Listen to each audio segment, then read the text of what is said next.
Welcome to my apartment. This is inspiration for any minimalists. Black oak finishes, Scandinavian designs, marble touches.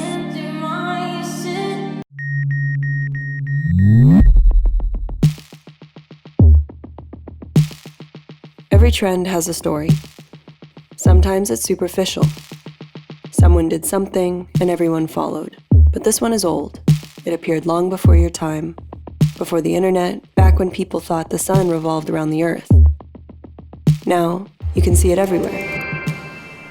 From the millennial gray and sad beige babies to the monochrome tranquility of European cities. But it hasn't always been like that. I'll tell you the whole story. Chapter 1. Order, Reason, Purity.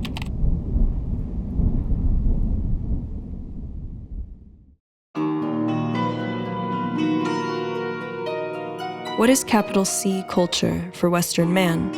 Or rather, where did it come from? The same time and place everything Western comes from. Every myth, every narrative, ancient Greece. Wise men of the past taking a stroll amid marble columns and pale statues of perfect gods, the sun shining in the big blue sky, our capital C culture is born, emerging from the spotless snow-white marble. Or something like that. But we haven't always been obsessed with ancient Greece. In fact, we didn't think about it at all for a very long time. It all started with the Renaissance.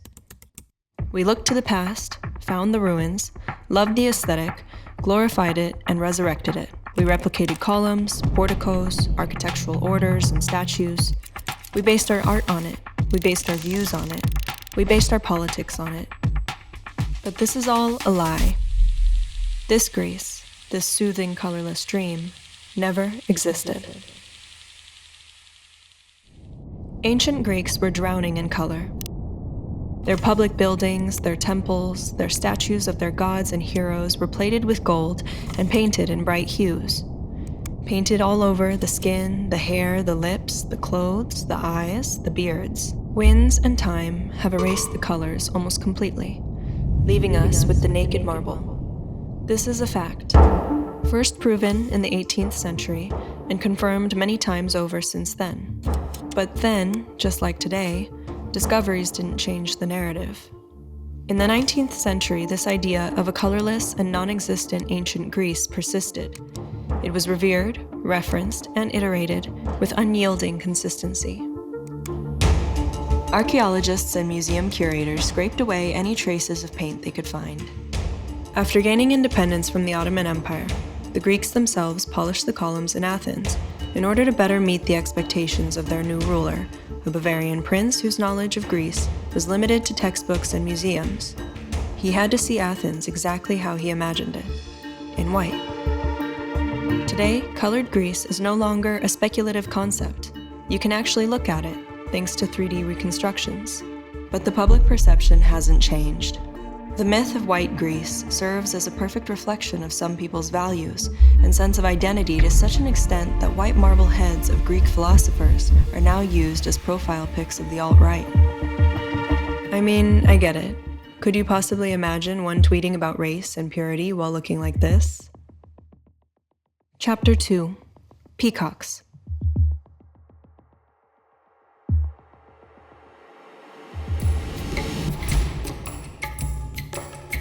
The first of the wars on color had two fronts: whitewashing the past and bleaching the present. You see, the Renaissance occurred for many different reasons, and one of them was general fatigue of the Middle Ages, especially the Catholic Church. So some turned to the past, in an attempt to reinstate the culture that wasn't poisoned by clericalism, and others wanted to fix the problem at hand, to reform the Church. Hence, the Renaissance. And the Reformation.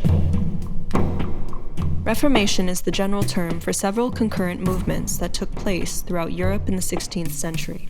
Martin Luther, a German priest, John Calvin, a French pastor, and a few other angry men delivered a new plan: to revise church teachings and practices in closer accordance with the Bible.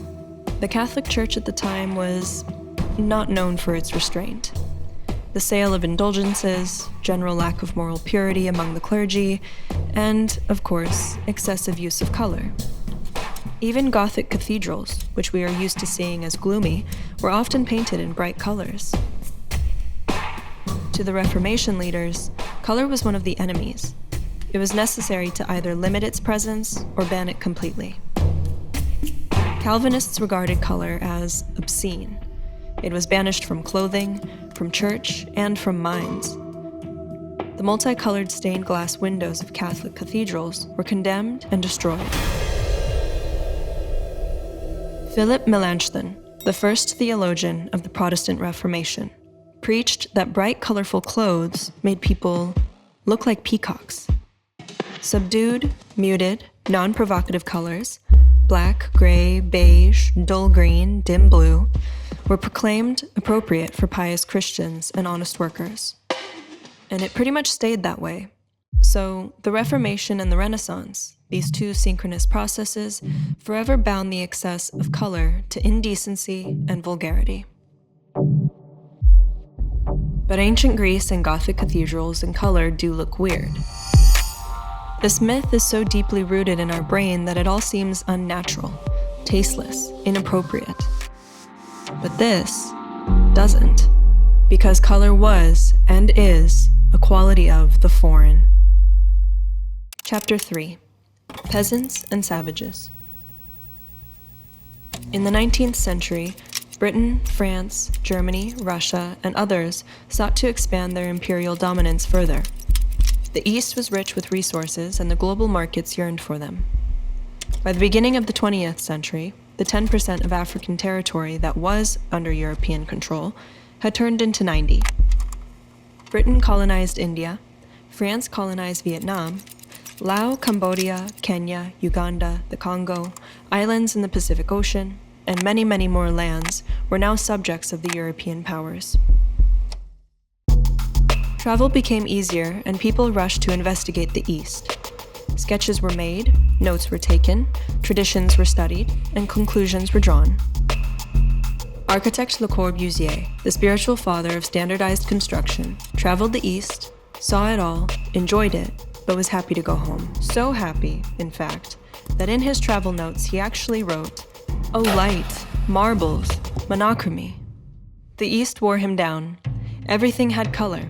The ornaments, the bazaars, the garments.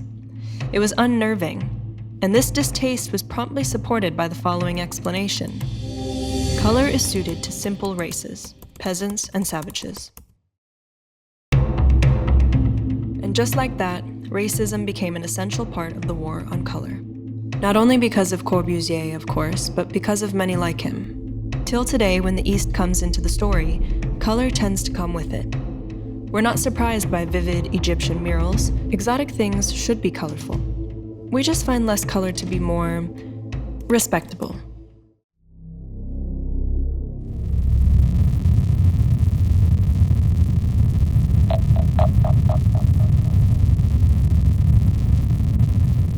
Chapter 4: A Colorful Person.